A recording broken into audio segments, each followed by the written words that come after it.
করতেছি, হজ করে বোধহয় আল্লাহর বিরাট উপকার করে দিয়েছি, জাকাত আদায় করে দিয়েছি, দিয়ে ফুটানি করে বলে জাকাত দাতা, অতএব আমি জাকাত দিয়ে বোধহয় আল্লাহর বিরাট উপকার করেছি। আহলে সুন্নাত ওয়াল জামাতের আকীদা শুদ্ধভাবে মাথার মধ্যে গেঁথে নেন। দুনিয়ার সব মানুষ যদি আল্লাহর ইবাদত করে, আল্লাহর ইজ্জত এক চুলো বাড়ে না। আর দুনিয়ার সব মানুষ যদি আল্লাহর ইবাদত বাদ দিয়ে দেয়, আমার রবের আল্লাহর ইজ্জতের এক চুলো কমে না। ঠিক না? তাহলে আমরা কেন ইবাদত করছি? আল্লাহ রাব্বুল আমিন কেন ইবাদতের কথা বললেন? আল্লাহ বলছেন, বান্দা খেয়াল করো, আমি তোমাকে ইবাদত করতে বলেছি, কিন্তু ইবাদত দ্বারা তুমি আমার জন্য রিজিক দাও না, ইবাদত দ্বারা তুমি আমার জন্য কোনো কল্যাণ করো না।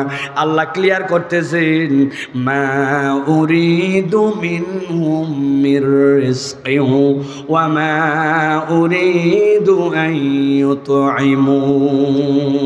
তোমরা যে ইবাদত করো, এর দ্বারা রব তোমাদের কাছে রিজিকও তালাশ করে না, খাদ্যও তোমার রব তোমার কাছে চায় না।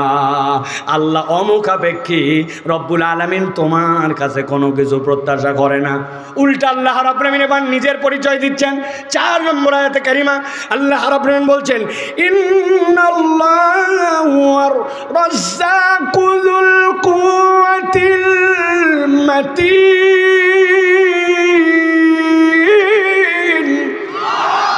আল্লাহ বলছেন, এই দুনিয়ার মানুষ, উল্টা আমি রব্বুল আমিন তোকে জানায় রাখলাম, ইন্নাল্লাহ, নিশ্চয় আল্লাহ।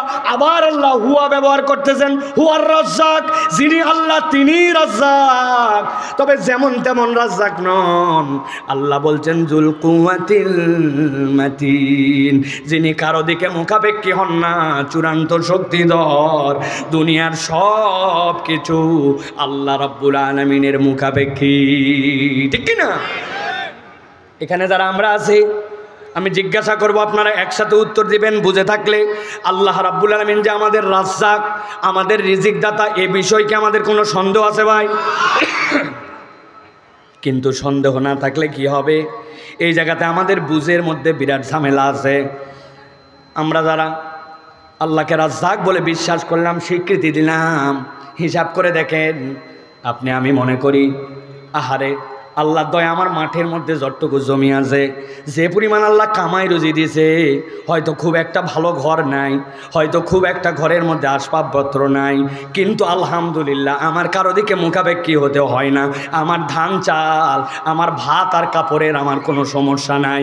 যেহেতু আল্লাহ আপনাকে ভাত দেয়, আল্লাহ আপনাকে খাওয়ায়, আল্লাহ আপনাকে পান করায়, অতএব আল্লাহ আমার রাজ্জাক রব। আল্লাহ আমাকে খাওয়ায় পড়ায়, আমার খাওয়ার পরেও অভাব নাই, আল্লাহ আমাকে রিজিক দেয়। আপনি যদি আল্লাহ আপনাকে কেবল খাওয়ায় আর পড়ায়, এই রিজিকের বুঝ নিয়ে যদি আপনি আল্লাহকে রাজ্জাক মনে করেন, আমি আপনার কাছে স্পষ্ট করে বলতে চাই, আপনি আল্লাহর রাজ্জাক রবের 10% কেবল বুঝেছেন, 90% আপনি বোঝেন না। 90%-এর বুঝটা কেমন হবে? ঠান্ডা মাথায় আপনাকে যদি জিজ্ঞাসা করি, ব্রিজের উপর থেকে আসতেছিলাম,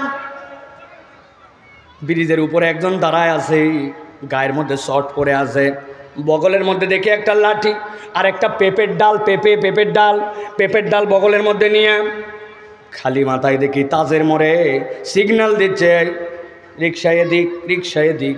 খানিকক্ষণ পর মুখের মধ্যে বাঁশি মারতেছে। চিন্তা করলাম ট্রাফিকের ড্রেস কবে থেকে আবার শর্ট হলো?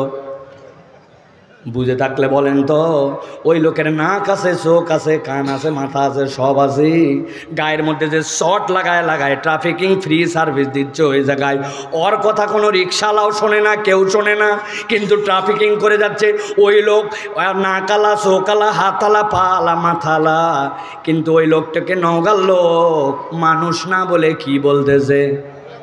বললেন না যে কি বলতেছে? আপনাকে আমাকে রব্বুল আমিন কিছুই হয়তো দেয় নাই, কিন্তু পাগল যে বলতেছে, জিজ্ঞাসা করলে আপনি উত্তর দিতে পারলেন। আল্লাহ রব্বুল আমিনের দেওয়া রিজিক অন্যতম এইটা।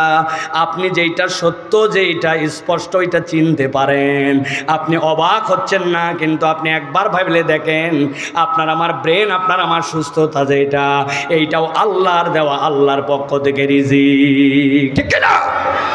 একটা প্রশ্ন করব, উত্তর দিতে হবে। ঠান্ডা মাথায় ভালো করে বুঝে নেন।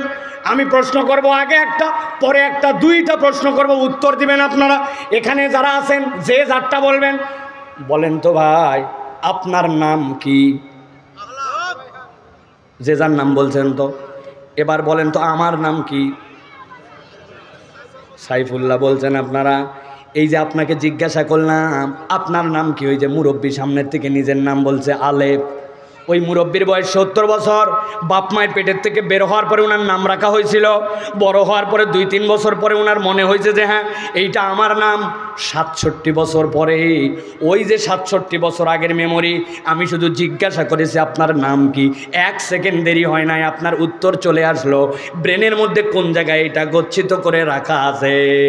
আপনাকে যদি এক্ষণে কোনো একটা হিসাব করতে দেওয়া হয়, আপনি যোগ বিয়োগ গুণ ভাগ টিপে টাপে বার করতে আপনার একটা সময় লাগে, কিন্তু মুরব্বীকে বললাম আর টপ করে মুখ দিয়ে বের হলো। আপনি কল্পনার মধ্যে নিতে পারেন নাই কোন অসীম রব কিভাবে নিয়ন্ত্রণ করে আপনার মুখ দিয়ে 67 বছর 70 বছর আগের স্মৃতিটা 1 সেকেন্ড দেরি হয় না, মুখ দিয়ে উত্তর বের হয়ে যায়। আল্লাহ বলছেন বান্দা ইন্নাল্লাহা হুয়ার রাজ্জাকুযুল কুওয়াতিল মাতিন, তুই তো রবকে চিনতে পারিস নাই। সুবিন্যস্তভাবে তোকে যে ক্ষমতা দিল, তিনি তার রিজিক থেকে আল্লাহ তোকে এই নিয়ামত দান করেছে। ভাবেন, একটু কলিজা দিয়ে ভাবেন। আপনারা কি বাথরুমের ভিতরে স্যান্ডেল ব্যবহার করেন না? করেন না? করেন। স্পন স্যান্ডেল ব্যবহার করেন। আপনি একদিন বাজারে গেছেন নওগাঁ, বাড়ির থেকে ফোন আসছে, আপনার বউ ফোন দিতে, শোনো আসার সময় কিন্তু একটা পন্সের স্যান্ডেল নিয়ে আসবে। বলছে কার আবার স্যান্ডেল ছিঁড়ে গেল? বলে কারো স্যান্ডেল ছিঁড়ে নাই, বাথরুমের ভিতরে আজকে আমি ঢুকছিলাম, পাটা পিছলায় গেছে, আরেকটু হলেই তো গেছিলাম, কোমর গেছিল। আব্বা বুড়া মানুষ, পড়লে তো আর ব্যালেন্স করতে পারবে না, আম্মা যদি যায় তো আরও অবস্থা খারাপ, স্যান্ডেল একটা নিয়ে আসবে, ভালো করে খেয়াল করেন। আপনার বাথরুমের স্যান্ডেল 3 মাস পার হতে না হতেই আপনার স্যান্ডেল পরিবর্তন করা লাগে।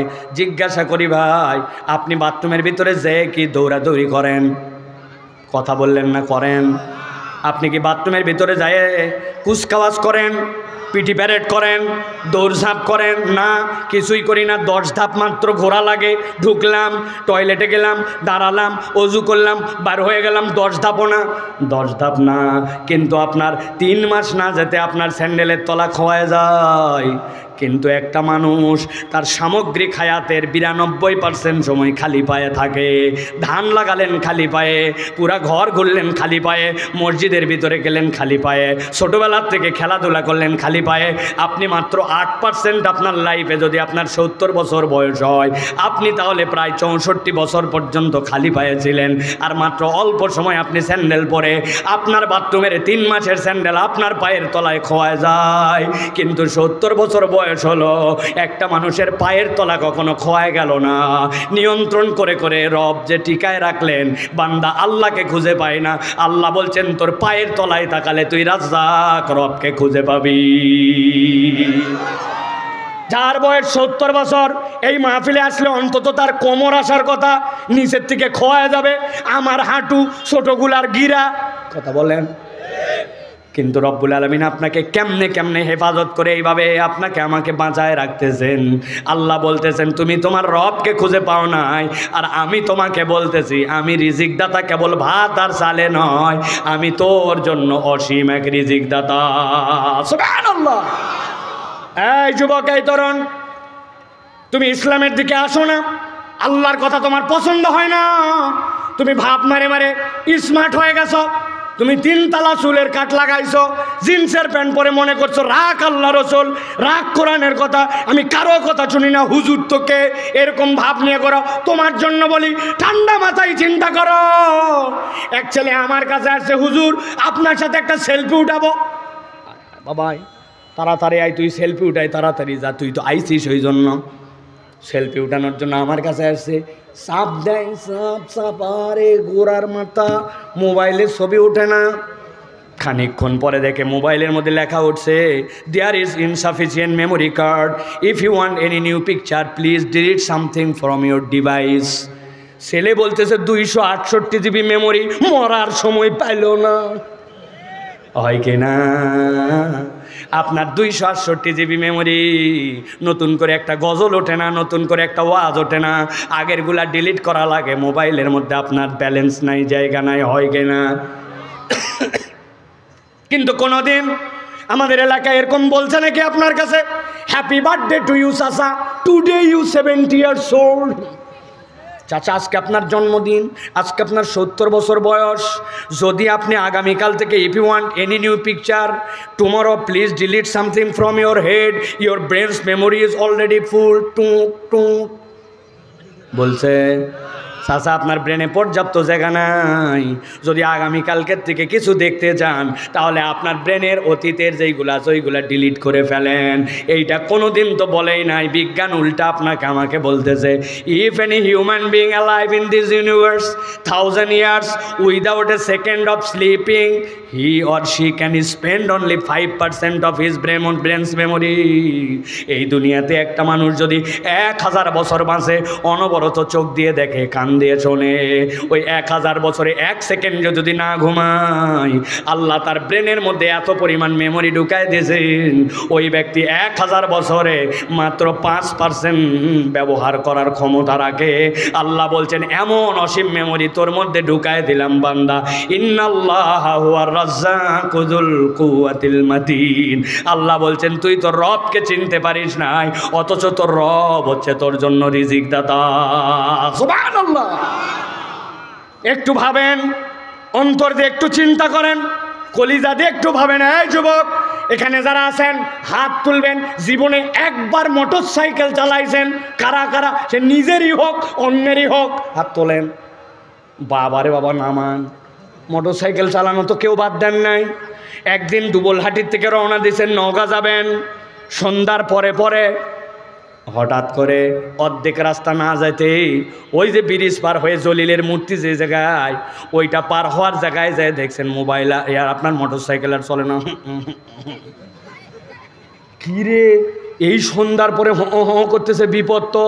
ও নামে ডানে কাত করছে, বামে কাত করছে, এবার স্টার্ট দিছে, দিয়ে দেখে আবার বুঝে থাকলে বলেন তো, ডান দিকে কাত বাম দিকে কাত, ট্যাঙ্কি খুলে ভিতরে চোখ দিয়ে দেখছে ভিতরে কি নাই। ভুলে গেছেন কি নাই? ওই ছেলে চিন্তা করছে ডানের দিক তাকায় না, যত দূর চোখ যায় কেউ আসতেছে না, বামে তাকায় দেখছে না, যত দূর চোখ যায় কেউ আসতেছে না, সাথে সাথে জিপার খুলিছে, খুলে ট্যাঙ্কির ভিতরে লোক। হাসবেন না, বুঝে থাকলে বলেন। ওই ছেলে ডানে বামে দেখায়, লজ্জা শরমের মাথা খাইয়া ট্যাঙ্কি খুলে ভিতরে যদি নিজের ভিতরের জিনিস ওর ভিতরে দেয়, মোটর সাইকেল চলবে তো? কেন চলবে না? কি সমস্যা? নিজের পেশাব চলবে না মানে মানুষের পেশাব নাকি চলবে? ভালো করে বোঝেন, মোটর সাইকেল চলার জন্য আপনার নিজের প্রস্রাব দিলে চলে না, পানি দিলে চলে না, অকটেন দেওয়া লাগে। আবার যদি কেউ মনে করে ব্রেক কাজ করতেছে না, ব্রেক অয়েলের জায়গায় যদি আবার ওই অকটেনই ট্যাঙ্কির থেকে বাইর করে দেয়, ব্রেক করবে ভাই। আপনার যে চেনটা চলতেছে ওই চেনটা মাঝে মাঝে জ্যাম জ্যাম মনে হয়, আপনি যদি মনে করেন ওই চেনের জ্যাম ছুটানোর জন্য আমি ওই জায়গায় একটু পানি দিব অথবা অকটেন দিব, 125 টাকা লিটার কাজ করবে না। ওই জায়গায় মোবিল দেওয়া লাগবে, যেই জায়গাটা যেই জায়গায়। এমনি এমনি এই কথা আপনাকে বলি নাই ভাই, ভালো করে খেয়াল করেন। আপনি বিকালবেলা খেতে বসছেন, মুড়ি মাখা খাচ্ছেন। আপনি মুড়ি মাখা যখন আপনি খাচ্ছেন, ওর মধ্যে মিষ্টি আছে, ওর মধ্যে ঝাল আছে, ওর মধ্যে টক ঝাল মিষ্টি, ওর মধ্যে চানাচুর আছে, ওর মধ্যে কাঁচামরিচ আছে। আমি জিজ্ঞাসা করব একটা একটা করে, টন টন করে উত্তর দিবেন। মুরব্বীরা না দিলেও হবে, তরুণ যুবক যারা আছে উত্তর না দিলে খবর আছে। মিষ্টির স্বাদ কি বলো তো ভাই? মিষ্টির স্বাদ কি? কাঁচামরিচের স্বাদ কি? লবণের স্বাদ কি? বিষটা তিতা কি স্বাদ? করল্লার স্বাদ কি? করল্লা। ভালো করে খেয়াল করেন, গভীর মনোযোগ, ভেবে দেখি না জন্য আপনাদের কাছে আমি এইটা বলতেছি।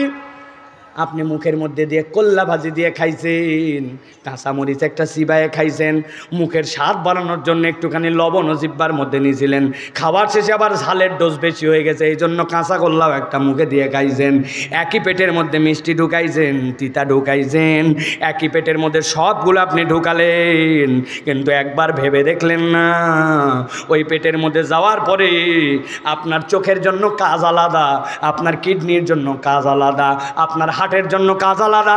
হাতগুলাই যে নড়াচড়া করতেছে, এই হার্টগুলার ভিতরে যে আমার নড়াচড়ার জন্য যেইটা লাগে ওইটা আলাদা। সবগুলা পেটের মধ্যে ঢুকাইছি। কোন রব, কোন মালিক, কোন রাজ্জাক আপনাকে কোনো দুশ্চিন্তা দেয় নাই, সবগুলাকে মন্ডু বানালো। এরপরে চিপে চিপে সবগুলো এক জায়গায় জারক রস হিসাবে জড়ো হয়ে গেল। এর মধ্যে আল্লাহ কতগুলা টক্সিন মারলেন, এইগুলা সবগুলা সুগার হয়ে গেল। এইগুলো আপনার শরীরে যেইখানে যেইটা লাগবে, ব্রেনেরটা ব্রেনে চলে গেল, হার্টেরটা হার্টে চলে গেল, প্লাজমা যেইটা গঠন করতে হবে প্লাজমার জন্য চলে গেল, হাড্ডি যেই জায়গায় বাড়ানো লাগবে বাড়ানোর জন্য চলে গেল। আপনি আমি মনে করলাম পেটের মধ্যে দিয়ে দিলাম আর শেষ। আপনার মোটরসাইকেলে আপনার প্রস্রাব কাজ করে না, অথচ আপনি যা ইচ্ছা তাই পেটে দিলেন। রব্বুল আমিন সুবিন্যস্ত করে সব জায়গায় পাঠালেন। আমি রবকে চিনতে পারি নাই, নামাজের ক্ষেত্রে আকর্ষণ বোধ করি না, ইসলাম মানতে আমার ভালো লাগে না। আল্লাহ এই প্রক্রিয়া যদি 10 মিনিটের জন্য বন্ধ করে দেয়, বান্দার আর বাঁচার দুনিয়ায় উপায় থাকবে না। ঠিক না? আল্লাহকে খুঁজে পায় না, রবকে চিনতে পারে না, একবার কল্পনা করে না এই গোপ যদি বিশদবার না কাটে, গোপ বড় হয়ে রবি ঠাকুরের মতো ঠোঁট ঢেকে যাবে, কিন্তু এর 4 আঙ্গুল উপরে ভুরু ভুরু। জীবনে ভুরু কাটা লাগলো না, গোপ ছাটা লাগে, নখ কাটা লাগে, কিন্তু আপনার 12 মাস বয়সে দাঁত উঠে গেছিল। ওঠার পরে হাফ ইঞ্চিতে দাঁত আপনার আটকায় গেল। একটা দাঁত যদি ভুল করে কোডিং পেত এই শরীর থেকেই, ওই জায়গায় যাওয়ার পরে তার জন্য হরমোনটা যদি এলোমেলো হতো, একটা দাঁত যদি লম্বা হয়ে বাড়তে শুরু করতো, আর আপনার কল্পনার জগতে কিচ্ছু কুলাতো না। এত জোরে জোরে কথা বলি, দাড়িটার মধ্যে দিয়ে সুন্দর করে আল্লাহ দাঁতগুলা সাজায় দিয়েছেন। মাঝে মাঝে কোনো একটা কিছু খাইতে যায়, একবার যদি জিহ্বায় কামড় লাগে 7 দিন ব্যথা যায় না। কিন্তু আমি এত জোরে কথা বললাম, রব্বুল আমিন নিয়ন্ত্রণ করলেন আপনাকে আমাকে। ভ্রুগুলা বাড়ে না, দাঁতগুলা বাড়ে না, নখগুলা বাড়ে, চুলগুলা বড় হয়। আল্লাহ বলতেছেন ইন্নাল্লাহ হুয়ার রাজ্জাকু যুল কুওয়াতিল মাতিন। বান্দারে তুই তোর রবকে চিনতে পারিস নাই, তোর রব কেবল তোকে খাওয়ায় না। তুই যা দেখতে পাস সবগুলা তোর রবের রাজ্জাকের থেকে আছে। তারপরেও বান্দা আল্লাহর কাছে মাথা হালায় না। ঠিক না? ভালো করে বোঝেন। এই জন্য প্রিয় মুসলমান, এবার চলেন উল্টা দিকে যাব। সিধা 4টা আয়াত বলছে, এবার উল্টা দিকে যাব। আল্লাহ বলতেছেন নিশ্চয় তোমার রব হচ্ছেন রাজ্জাক। তার উপরের আয়াত আল্লাহ বলছেন মা উরিদু মিনহুম মির রিজকিন, তার কাছে আবার আমি কোনো রিজিক চাই না, আমি তার কাছ থেকে কোনো খাদ্য চাই না। আল্লাহ তার উপরের আয়াতে বলছেন ওয়ামা খালাকতুল জিন্না ওয়াল ইনসা ইল্লা লিয়াবুদুন, আমি কেবল তোকে আর জিনকে আমার ইবাদতের জন্য সৃষ্টি করেছি। আল্লাহ তার উপরের আয়াতে বলছেন ওয়াযাক্কির ফাইন্না যিকরা তানফাউল মুমিনিন। ওই যে 5টা বিষয়ের কথা বলেছি, আল্লাহ বলছেন আমি কোনোটা তোর জন্য আটকায় দিলাম না, এটা কমন রেখে দিলাম। বান্দা জেনে রাখ, তোর জীবনে যত ধরনের কল্যাণ সবগুলো আমি রব্বুল আমিন কোরআনে রেখেছি, আর এইটা আমি রবের পক্ষ থেকে তোর জন্য রিজিক। এখন আমি বানাই ফেলছি কোরআনকে কনজাস্টেড, আমি বানাইছি ওজিফার কিতাব, আমি বানাইছি বরকতের কিতাব, আমি বানাইছি তাবিজের কিতাব, আমি বানাইছি শুধু তেলাওয়াতের কিতাব। কিন্তু আল্লাহ বলছেন এই কিতাব তো শুধু এইটুকুই নয়, এটা তোমার পরিবার চলাবে, এটা তোমার সমাজ চলাবে, এটা তোমার রাষ্ট্র চলাবে, এটা তোমার অর্থনীতি চলাবে, এটা তোমার সংসদও চলাবে। ঠিক না? এই কথা বললে এক দলের মন খারাপ। আব্দুল হাই সাইফুল্লাহ তো মনে করছিলাম দলের বক্তা না, এও দেখি দলের কথা বলে। আছে কি না? আপনি আমাকে কিচ্ছু চিনতে পারেন নাই, তাহলে আমি কোনো দলের কথা বলতেছি না, আমি আমার আল্লাহর বরত্বের কথা বলতেছি। আমার আল্লাহ আমাকে যা বলতে বলেছেন আমি তাই বলতেছি। ঠিক না? আপনার ওই বলাতে আর না বলাতে কি যায় আসে? কেননা দুনিয়াতে আমরা প্রচেষ্টা দেখতেছি, দুনিয়ার কথা বাদ দিলাম, বাংলাদেশেই প্রচেষ্টা দেখলাম। 50 বছরে যা দেখলাম আর যা দেখলেন আপনারা, তাতে মনে হচ্ছে যে আমাদের জন্য অন্তত কোরআনের আর নতুন করে বাস্তবায়নযোগ্য যদি বিধান না আসে, আমাদেরকে কেউ আর শুধরাতে পারবে না। আপনি ঠিক বললেও ঠিক, না বললেও ঠিক, আমার নিজের কাছে প্রমাণ আছে। আরে সিসি ক্যামেরা নিয়ন্ত্রিত প্রত্যেকটা অফিস, ঠিক না? আমি গেছিলাম 6 মাসের নিচে আমার পাসপোর্টের মেয়াদ নেমে গেছে। আমার পাসপোর্ট রিনিউ না করলে নতুন কোনো দেশ ভিসা দেয় না। 6 মাসের নিচে যদি আপনার পাসপোর্টের মেয়াদ নেমে যায় তাহলে আপনার ভিসা হবে না। আমি গেছি ভিসা করার জন্য, আমাকে একজন বলছে পাসপোর্ট করার জন্য, বলতে শোনেন পাসপোর্ট অফিসে গেলে প্রস্তুতি নিয়ে যাওয়া লাগে। আমি মনে করছি যে পাসপোর্ট অফিসে যাওয়ার পর নাম টাম সই করা লাগবে, এই জন্য বোধহয় আমাকে কলম নিয়ে যেতে বলছে, তাই তো না? জি না, আপনিও ভাত খান আমিও ভাত খাই। ওই লোক এত বোকা না, ও যে প্রস্তুতির কথা বলছে কি প্রস্তুতি, হ্যাঁ আপনার বুঝে হালাইছেন আপনারা। আমি এটা নিয়ে গেছি দোতলায়, অফিসের উপর আমাকে খালি ঘুরায়, প্রস্তুতিও খায় না, কাজও করে না। আমি অপেক্ষায় আছি কখন খালি বলবে, আর যেহেতু কাজ করবেন আমি জুলুমের শিকার দেওয়াই লাগবে, কিন্তু প্রস্তুতিও খায় না, কাজও করে না। অনেকক্ষণ পরে বলছে দোতলার থেকে নিচতলায় চলেন। আমি চিন্তা করলাম যাই নিচতলায়। দোতলার থেকে নেমে এই একটা সিঁড়ি, মধ্যে একটা ল্যান্ডিং, আবার একটা সিঁড়ি, এই এক সিঁড়ি পার করে যে ল্যান্ডিং, ওই ল্যান্ডিং পার করে যেই না নিচে যেতে যাচ্ছি বলছে দাঁড়ান। ল্যান্ডিংয়ের ওখানে দাঁড়ালাম, বলছে কি হয়েছে ভাই? বলতেছে মাল বের করেন। বললাম এই কখন থেকে এটা দেওয়ার জন্য রেডি, তুমি এত ঘুরাইয়া এই জায়গায় এসে বলতেছো মাল বের করেন, ব্যাপার কি? বলতেছে রাগ করেন না, এই বিল্ডিংটি সিসি ক্যামেরা নিয়ন্ত্রিত, আমরা মনিটরে চেক করে দেখছি পুরা বিল্ডিংটার সব কিছু মনিটরে ধরে, খালি এই জায়গাটা ধরে না। তো যেই জায়গা ধরে না ওই জায়গায় মাল খায়। ওই লোক যদি একবার বুঝতো কিরামান কাতিবিনা ইয়ালামুনা মা তাফআলুন, তুমি যা করো তোমার ডান কাঁধ বাম কাঁধের ফেরেশতা সব দেখে, এই বিশ্বাস মনে, আর সাথে একটা আইনের ভয় আছে, যদি অমান্য করি আর ধরা পড়ে যায়, ইসলামী কোর্টে বিচার যদি হয়, চোর হলে হাত কাটা, ডাকাত হলে এক হাত এক পা কাটা, আবার উল্টা করছে উল্টা দিক থেকে হাত পা কাটা, এদিকে আছে আল্লাহর ভয়, ওদিকে আছে কোর্টের ভয়, দুইটার যদি হয় সমন্বয়, 90% দেশ 3 মাসের মধ্যে ঠিক হওয়া সম্ভব, ঠিক না? আর বাকি আপনি যত ফাপড়বাজি গল্প দেন, এই দেশ কোনোদিন সোনার বাংলা হতে পারবে না। এটা আস্তে আস্তে চোরের থেকে ডাকাত হয়েছে, এরপরে যে কি হবে কেবল আল্লাহ জানে, ঠিক কি না? এই জন্য প্রিয় ভাইয়েরা, কুরআনুল কারীমের এই বর্ণনা, এই আলোচনা, এইগুলার থেকে আমাদের জন্য বেনিফিট আছে না নাই? আছে না নাই? আপনারা যারা ওয়াজ শুনতেছেন ওরা মনে করছেন বাবাজি অনেক দিন পরে আসছে, ওয়াজ শুরু হয়ে গেছে, তাই না? ওয়াজ এখনো শুরু হয়নি, কেবল একটু আয়াল দিলাম, কেবল একটু আয়াল দিলাম, কেননা আমাদের অধিকাংশ ওয়াজ এই অঞ্চলের কোনো আয়াল নেই, আয়াল ছাড়া ওয়াজ। বক্তা আসলো, এক ধার সে শুরু করলো, খানিকক্ষণ হাসা, খানিকক্ষণ কাঁদা, খানিকক্ষণ গরম, খানিকক্ষণ নরম, খানিকক্ষণ গজল, এই সব মিলাইয়া কালকে যাইয়া বলবে এখানকার লোকেরা একটা বক্তা আসছিল ফাটাফাটি। একজন জিজ্ঞাসা করলো ভাই কি ফাটালো? বলছে তা বলতে পারবো না, কিন্তু ফাটাফাটি ওয়াজ হয়েছে। আছে কিনা ভাই? এই সকল ফাটাফাটির কারবার নাই। আজকে যতটুকু হবে এইটা বাড়িতে নিয়ে যাওয়ার উপযুক্ত করে আমাদেরকে যেতে হবে। রাজি আছেন তো আপনারা? আছেন আপনারা? তাহলে আমরা আইল দিছি, আপনারা যদি রাজি থাকেন তাহলে আমরা কোরআন থেকে কিছু কথা বলতে চাই, বলবো ইনশাআল্লাহ। তবে আপনাদের কাছে আগেই বলে রাখি বাবারা, আমার নওগাঁর মুরব্বীরা, যাদের বয়স 40-এর উপরে, আপনাদের আর থাকার দরকার নাই, আপনার বাড়ির যান। আপনাদের জন্য ওয়াজ হবে না বাবা, ওয়াজ যা হবে ইয়াংদের জন্য হবে, তরুণদের জন্য হবে। মুরব্বীরা আপনাদের ছুটি দেওয়া থাকলে আপনারা আগামী পরশু 2 দিন শুনেন, আপনারা এখন বাড়ি যান। ওই বাড়ির যায় আপনাদের অবশ্য শান্তি হবে না, কারণ আমি যে পরিমাণ চাষি আমাদেরকে টুল নিয়ে মাহফিলে আসতে দেখছি, এরা দরজার চাবি দিয়ে সব আসছে, আপনি যায় খলাত বসে থাকা লাগবে, চাবি সব তাদের কাছে, ঠিক কিনা?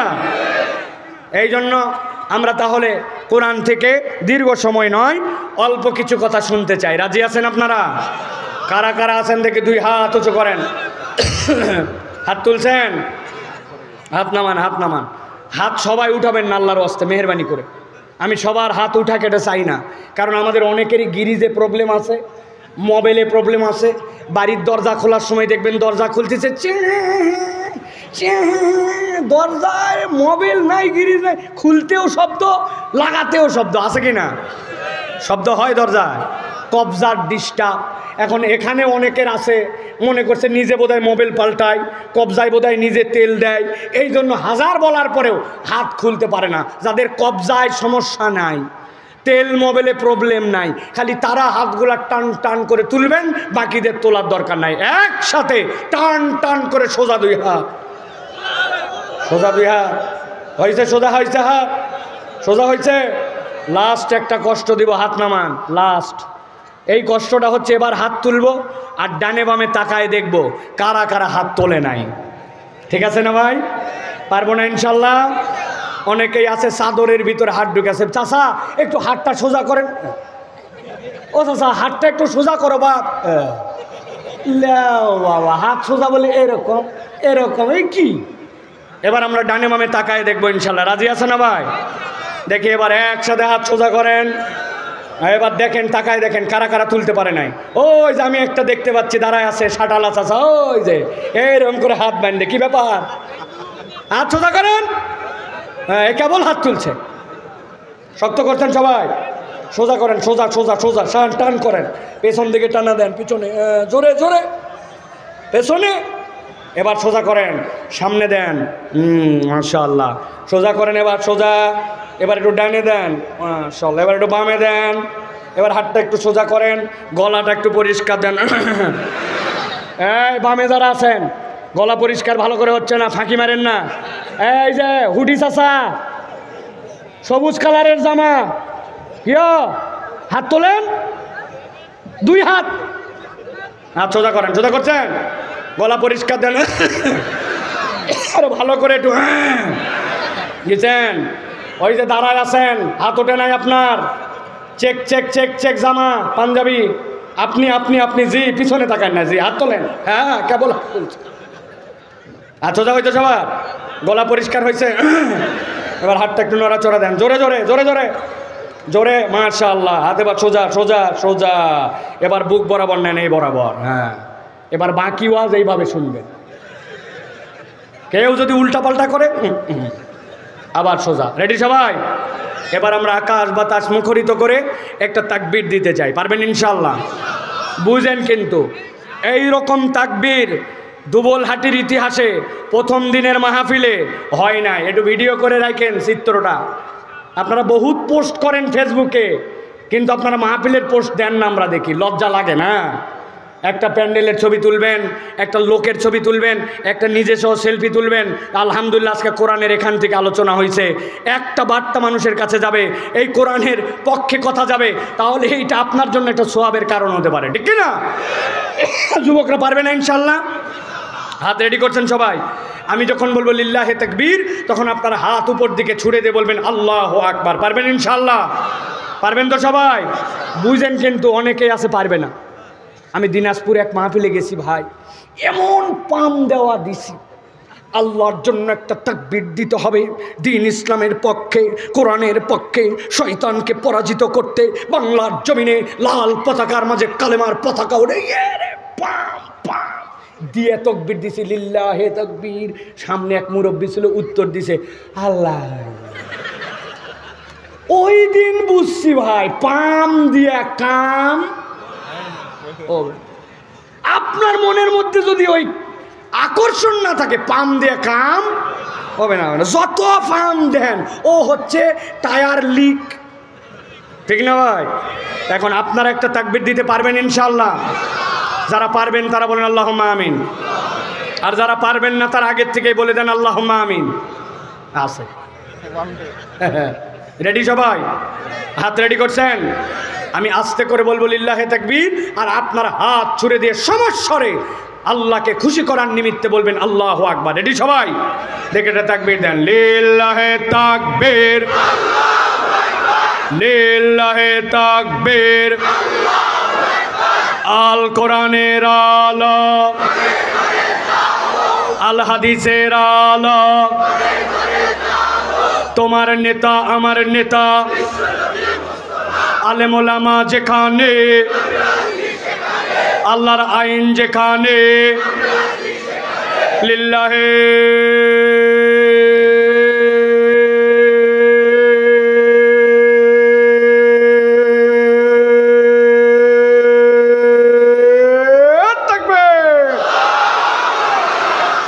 আলহামদুলিল্লাহ, হাত নামান। শয়তান আছে আর? যে কয়টার মনে একটু ওয়াসওয়াসা দিছিল, থাক অনেকক্ষণ হয়েছে যাই, আর সেটা হবে না, ঠিক কি না? কেননা শয়তান আল্লাহু আকবারের স্লোগান পছন্দ করে না, ঠিক কি না? এই জন্য আমরা বাংলাদেশে দেখতে পাই এক একটা দল আছে যারা আল্লাহু আকবারের স্লোগান দিতে পারে না। এই বাংলাদেশে আমরা দ্ব্যর্থহীন কণ্ঠে বলে দিতে চাই, আল্লাহু আকবারের স্লোগান কোনো দলীয় স্লোগান নয়, কোনো পার্টির স্লোগান নয়, কোনো গোষ্ঠীর স্লোগান নয়, কোনো আলাদা স্বতন্ত্র স্লোগান নয়। আল্লাহু আকবারের স্লোগান ইমানদারের স্লোগান। এই বাংলার জমিনে যতদিন পূর্ব দিগন্ত থেকে সূর্য উঠবে, পশ্চিম দিগন্তে অস্তমিত যাবে, একজন আল্লাহর গোলাম যদি বেঁচে থাকে এই বাংলার জমিনে আল্লাহু আকবারের স্লোগান চলতেই থাকবে, চলতেই থাকবে, চলতেই থাকবে।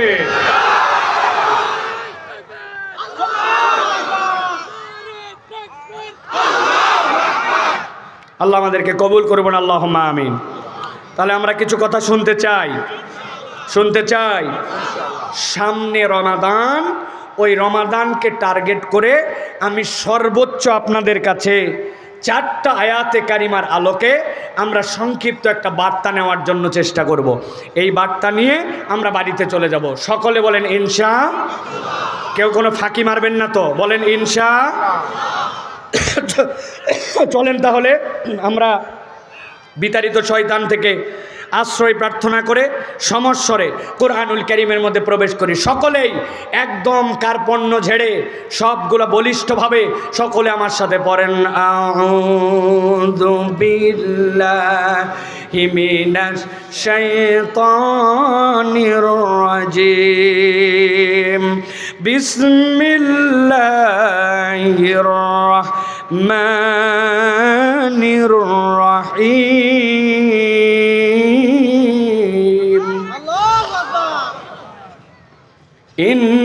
ইন্নাল মুত্তাকিনা ফি জান্নাতিন ওয়া উয়ুন,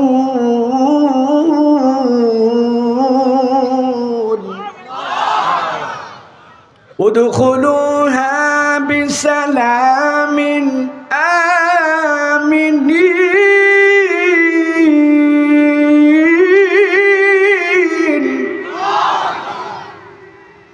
ونزعنا ما في صدورهم من غل إخوانا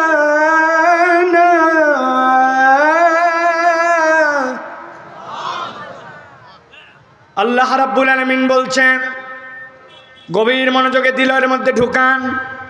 ইন্নাল মুত্তাকিনা ফি জান্নাতি ওয়া উয়ুন, আল্লাহ বলছেন নিশ্চয় যারা মুত্তাকি, আমি রব্বুল আলামিন তাদের জন্য বললাম, তাদের জন্য একটা জান্নাত, আর ওই জান্নাতের মধ্যে তাদের জন্য আমার পক্ষ থেকে আমি অনেকগুলা ঝর্ণার ব্যবস্থা করব। একদল ফেরেশতা এসে তাদেরকে ডাক দিয়ে বলবে, উদখুলুহা বিসালামিন আমিনিন, নিরাপত্তার সাথে মুত্তাকি তোমরা জান্নাতে ঢুকে যাও। আল্লাহ তাহলে মুত্তাকিদেরকে জান্নাত দিতে চান। এখন আমি তাকওয়াদার হতে চাই, মুত্তাকি হতে চাই, জান্নাতে যেতে চাই। আল্লাহ বলছেন ওই মুত্তাকি হবি কেমনে? আমি আল্লাহ তোকে জানায় রাখলাম, কুতিবা আলাইকুমুস সিয়ামু কামা কুতিবা আলাল্লাযীনা মিন ক্বাবলিকুম লাআল্লাকুম তাত্তাকুন।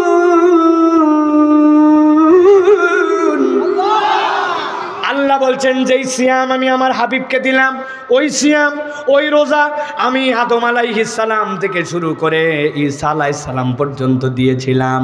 কিন্তু এক এক পয়গম্বরের সিয়ামের সময় ছিল এক একটা। কোন পয়গম্বরের মুহররমের সিয়াম, কোন পয়গম্বরের জন্য আশুরার সিয়াম, আবার কত পয়গম্বরের জন্য মুহররমের 1 থেকে 10 তারিখের সিয়াম, আবার অনেক পয়গম্বরের জন্য জিলহজের জন্য 1 থেকে 10 ওয়ালায়ালিন আশর এই সিয়াম ছিল। কিন্তু আমি উম্মতে মুহাম্মাদিকে রমাদান দিলাম, আর ওই রমাদানের মধ্যে এমন 1 মাসের সিয়াম দিলাম যেই সিয়ামের টার্গেটই হচ্ছে বান্দাকে মুত্তাকি বানানো। আর বান্দা যদি একবার মুত্তাকি হয়, আমি আল্লাহ বললাম তাকে ঝর্ণা প্রবাহিত জান্নাতে ঢুকায় দিব। সিদ্ধান্ত নিতে হবে আপনাকে আমাকে। আল্লাহ রাব্বুল বলছেন কেবল জান্নাতে ঢুকাবো না, ওয়ানাযা'না মা ফি সুদুরিহিম মিন গিল্লিন ইখওয়ানা, দুনিয়ার বুকে চলাফেরার মধ্যে তাদের অন্তরের মধ্যে ঈর্ষা ছিল, নানান ঝামেলা ছিল।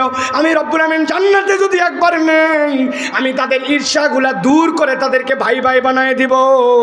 আর যেই না তারা ভাই ভাই হবে, আলা সুরুরিম মুতাকাবিলিন, তারা সামনাসামনি জান্নাতের মধ্যে বসে বসে আল্লাহর বয়ান শুনবে। সুবহানাল্লাহ। আল্লাহ বলছেন লা ইয়ামাসসুহুম ফিহা নাসাবুন ওয়া মা হুম মিনহা বিমুখরিজিন। একবার যদি জান্নাতে ঢোকো, তোমার ক্লান্তিকে রব্বুল আমিন জবাই করে দিবেন, কোনো কিছুতেই তুমি আর ক্লান্ত হবে না। আর জান্নাতে একবার যদি ঢোকো, তুমি আর বের হবে না, জান্নাত থেকে বের করা হবে না। ও মুসলমান, ভালো করে একটু হৃদয় দিয়ে এবার উত্তর দেন, যেই জান্নাতের বর্ণনা আল্লাহ দিলেন, ওই জান্নাতের বর্ণনা অনুযায়ী ওই জান্নাতে যাওয়ার জন্য আমাদের আগ্রহ আছে কিনা? জান্নাতে তো যেতে চাই, আল্লাহ শর্ত দিলেন, রব্বুল আলামিন বললেন মুত্তাকি না হলে জান্নাতে যাওয়া যাবে না।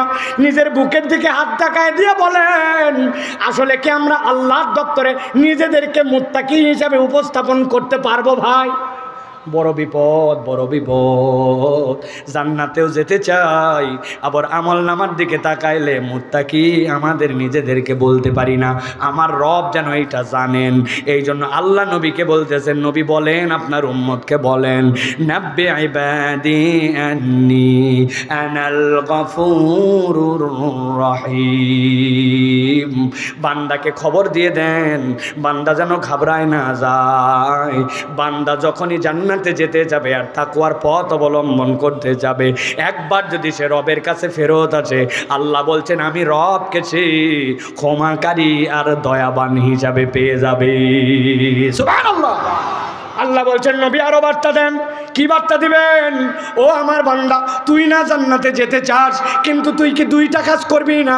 আল্লাহ বলতেছেন নবী খবর দেন, আফালা ইয়াতুবুনা ইলাল্লাহি ওয়া ইস্তাগফিরুনাহু ওয়াল্লাহু গফুরুর রহিম। এই বান্দা, তুই কি আল্লাহর কাছে ফেরত আসবি না? তুই কি আল্লাহর কাছে ক্ষমা চাবি না? একবার যদি ফেরত আসিস, একবার যদি ক্ষমা চাস, আমি রব্বুল আমিনকে তুই দয়াবান রব হিসাবে পেয়ে যাবি। আল্লাহ বলছেন নবী জানান, কুলিয়া ইবাদিয়াল্লাযীনা আসরাফু, ও আমার বান্দা তোমরা যারা বাড়াবাড়ি করে ফেলেছো, আলা আনফুসিহিম, নিজেদের অন্তরের উপরে, লা তাকনাতু মির রাহমাতিল্লাহ, আল্লাহর রহমত থেকে নিরাশ হয়ো না। ইন্নাল্লাহা ইয়াগফিরুয যুনুবা জামিআ, তোমার কত গুনাহ বান্দা, কত গুনাহ, আল্লাহ তোর সব গুনাহ ক্ষমা করতে পারবেন। ইন্নাহু হুয়াল গফুরুর রহিম, নিশ্চয় জেনে রাখ তোর বান্দা কেবল ক্ষমাকারী নয়, তোর বান্দা গফুর। মুফাসসিররা ব্যাখ্যা করছেন আল্লাহ কেন এই জায়গায় গফুরের সাথে রহিম বললেন। কোন একটা বান্দা মৃত্যু সজ্জায় বুঝেছে আমি মরে যেতে পারি যখন তখন, কিন্তু তখনও তার কাছে মালাকুল মউত আসে নাই, তওবা তার মনের মধ্যে জেগে উঠেছে। ওই সময় বান্দা তওবা করছে, যেই না তওবা করেছে সাথে সাথে মালাকুল মউত আসছে আর মারা গেছে। তওবা করার কারণে আল্লাহ তাকে হয়তো ক্ষমা করে দিয়েছেন, কিন্তু ক্ষমা করে দেওয়ার পরে তার আমল নামায় তো কোনো সওয়াব নাই। ক্ষমা তো হয়েছে, কিন্তু তার কি হবে? অথচ নবী বলছেন সকল উম্মতের আগে আমার উম্মত জান্নাতে যাবে। মুফাসসিররা ব্যাখ্যা করছেন আল্লাহ বলছেন ইন্নাল্লাহা হুয়াল গফুরুর রহিম, যেই বান্দা আল্লাহর কাছে একবার ক্ষমা চাবে, আল্লাহ এমন দয়াবান, ওই বান্দাকে ক্ষমা তো করে দিবেন, তার যত গুনাহ ছিল সবগুলাকে আল্লাহ সওয়াব দ্বারা পরিবর্তন করে দিবে। প্রিয় মুসলমান, তাহলে আমরা জান্নাতে যেতে চাই, কিন্তু আমরা মুত্তাকি হতে পারি নাই। আর আমরা জান্নাতে যদি যেতে চাই, মুত্তাকি হয়ে আল্লাহর কাছে আমাদেরকে ক্ষমা নেওয়া লাগবে, এই বিষয়কে আমরা একমত। যদি আমরা একমত হই তাহলে আমাদের সামনে কিছু কথা আছে, আর একমত না হলে আপনি এখন এখান থেকে উঠে চলে যেতে পারেন যে আমার গুনাহ আছে, একমত, জান্নাতে যেতে চাই, একমত, আবার আমি জান্নাতে যেতে চাই, মুত্তাকি হতে পারি না, আল্লাহর কাছে ক্ষমা আমার নেওয়া লাগবে। এই বিষয়ে যদি একমত হন তাহলে আপনার সাথে কথা আছে, আর যদি একমত না হন তাহলে আপনি চলে যেতে পারেন, আপনার সাথে আমার কোনো কথা নাই। আমরা জানি আল্লাহর কাছে আমাকে ক্ষমা নেওয়া লাগবে, কিন্তু একটু দিল থেকে অনুভব করলে দেখব আল্লাহর কাছে ক্ষমাটা যে কেমনে নিতে হবে কোরআন হাদিসের পদ্ধতি অনুযায়ী আমাদের অনেকের জানা নাই, ঠিক না? আজকে সংক্ষিপ্ত সময়ে আমি আপনাদের কাছে মূলত বলতে চাই, আল্লাহ রাব্বুল আমিনের কাছে কোনো বান্দা যদি ক্ষমা নিতে চায় তাহলে কমসে কম কোরআন হাদিসের দৃষ্টিভঙ্গি অনুযায়ী একটা মানুষের ক্ষমা লাভের উপায় হচ্ছে সর্বনিম্ন 5টা। একসাথে বলতে হবে কয়টা? হয় নাই, সবাই বলে নাই, যারা দাঁড়ায় আছে। আল্লাহর কাছে ক্ষমা লাভের সর্বনিম্ন উপায় কয়টা? হাতগুলা রেডি করেন, যেই নামে নিচে নামাতে বলবো, এরপরে যখন বলবো কয়টা একসাথে সবাই মিলে হাত তুলে একসাথে বলবেন 5টা। আল্লাহর কাছে ক্ষমা লাভের সর্বনিম্ন উপায় কয়টা? সবগুলা হাত ওঠে নাই। এর মধ্যে একজন লাল শার্ট আর সাদা শার্ট পাশাপাশি দাঁড়ানো 2 বন্ধু, আমি যেদিকে তাকায় আছি তার উল্টা দিকে আছে, ওনারা লজ্জা পাবে জন্য বললাম না হাত নামান, হাত নামান, হাত নামান। একসাথে এবার একযোগে উত্তর দিবেন আল্লাহর কাছে ক্ষমা লাভের সর্বনিম্ন উপায় কয়টা? হাত নামান। মাশাআল্লাহ। আপনারা চিন্তা করতে রাগ করতেছেন না? কেন এগুলা করতেছে বলেন তো? ওয়াজটা যেন বাড়ির যায়। কোথায় যায়? ডাক্তার সাহেব, মহিলারা ওয়াজ শুনতেছে? আপনি কিভাবে শিওর মহিলারা ওয়াজ শুনতেছে? আপনি জানেন না? আপনি মহিলারা আসছে, আসার পরে দেখে ছোটবেলায় একটা মেয়ে ছিল, ওর বিয়ে হয়ে বাচ্চা হয়ে ওই শ্বশুরবাড়ি, ওরে জরিনা তুই, তোর আবার সল হচ্ছে, এই যে গল্প উঠিছে ও আসছে, ঠিক কিনা? আবার কতগুলা কোলে করে এক একটা করে রেডিও চ্যানেল আনছে, ওই যে আসার পরে তো রেডিও ধরেও না ছাড়েও না, ওর ঠেলায় আশপাশের ওয়াজ আর নাই, ঠিক না?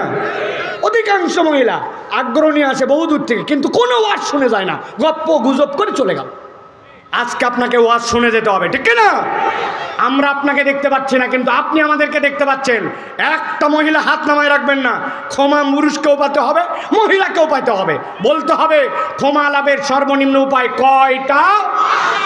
কয়টা? আলহামদুলিল্লাহ। চলেন আমরা এই 5টা সর্বোচ্চ 20 মিনিট। সমস্যা হবে ভাই? সমস্যা হবে? আমাকে ডাক্তার সাহেব বলছে 1-2 মাস আগের থেকে, যত পারো ভাই জান ভরে একটু ওয়াজ করো। আমিও চিন্তা করছি যা আছে কপালে আজকে। আছেন তো আপনারা ইনশাআল্লাহ? সব দিন তো আসার সুযোগ হয় না, এই জন্য আজকে আমরা একটু কথা শুনে বাড়িতে যাব ইনশাআল্লাহ। আমি আপনাদের ছেলে, আপনাদের সন্তান, পরিচয় দুনিয়ার যেখানেই যাই, বর্ন ইন নওগাঁ, এইটুকু বলতেই হবে, জন্মস্থান আমার নওগাঁ। সেই হিসেবে আপনাদের কাছে আমি ভালোবাসাও চাই, স্নেহও চাই, উপদেশও চাই, দোয়াও চাই। আমার জন্য দোয়া করবেন তো ভাই? প্রিয় ভাইরা, চলেন তাহলে ক্ষমা লাভের সর্বনিম্ন উপায় 5টা। এই বিষয়গুলো আমরা একটু নিখুঁতভাবে কোরআন সুন্নাহ লোকে বুঝে নেই। 1 নম্বরে, বান্দা যদি আল্লাহর কাছে ক্ষমা পেতে চায়, 1 নম্বর উপায় হচ্ছে ঈমান এবং নেক আমল। বলেন ঈমান আর নেক আমল। ঈমান, নেক আমল।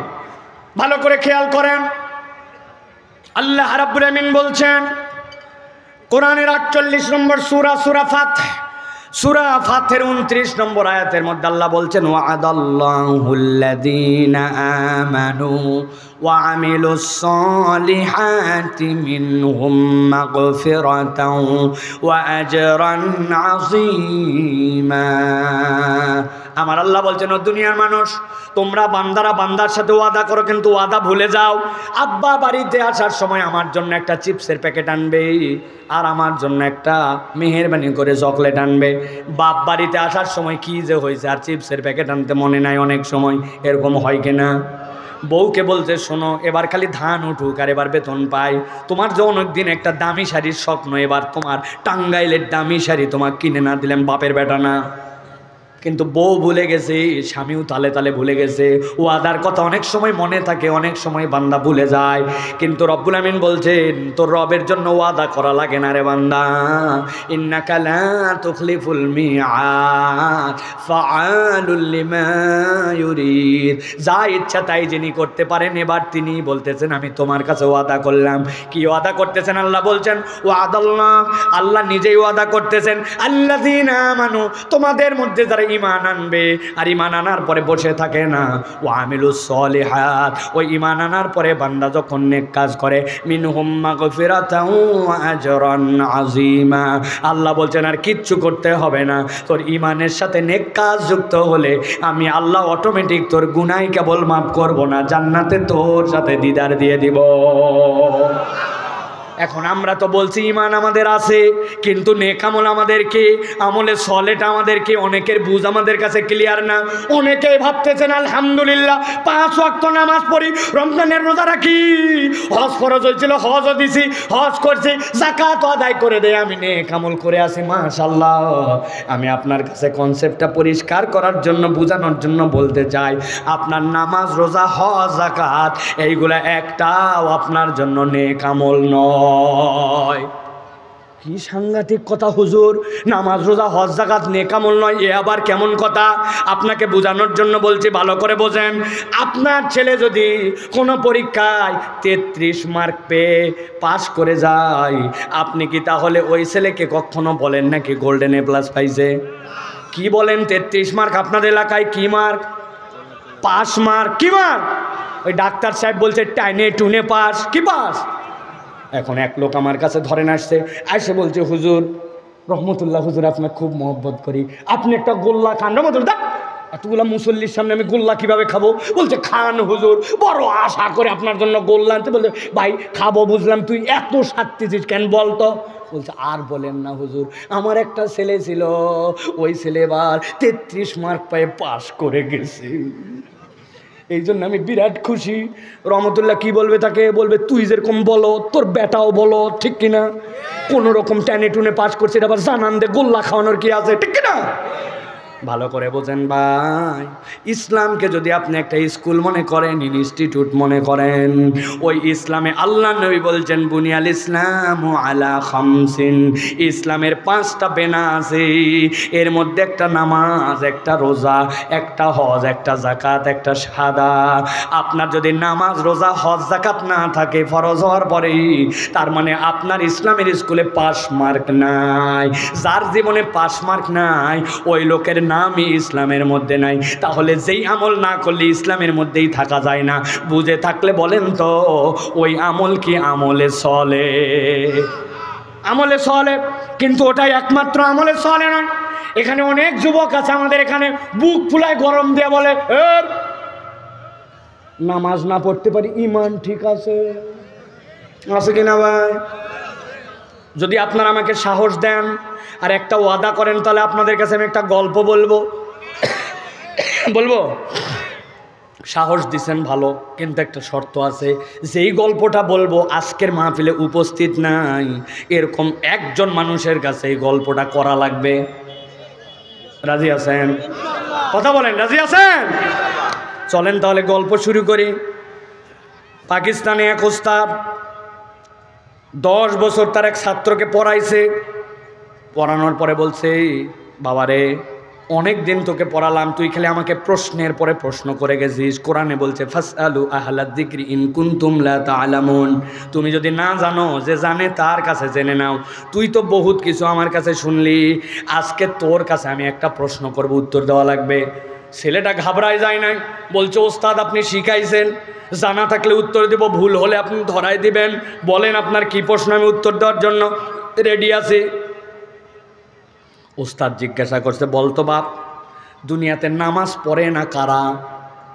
ও মনে করছিল কি না প্রশ্ন কি করবে ওস্তাদ, এখন দেখে আমাকে যে প্রশ্ন করছে কমন পড়ে গেছে, নামাজ পড়ে না কারা?